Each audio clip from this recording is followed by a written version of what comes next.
संजय राऊतांविरोधात राष्ट्रवादी आक्रमक झाल्याचं पाहायला मिळालं। राऊतांच्या वादग्रस्त वक्तव्यामुळे अकोल्यात आंदोलन करण्यात आलंय। राऊतांच्या प्रतिमेला जोडे मारो आंदोलन करण्यात आलंय। अमोल मिटकरी आणि कार्यकर्ते चांगलेच संतापल्याचं पाहायला मिळालं।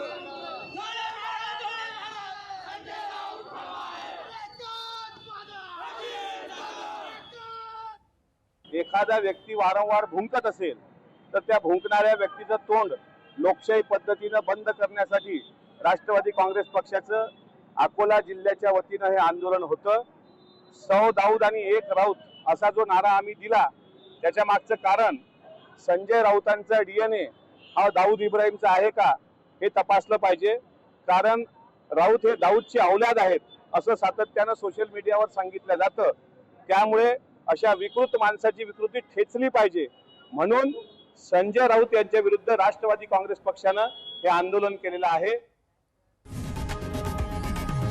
लोकशाही मराठी ऐका, पहा, जागरूक रहा।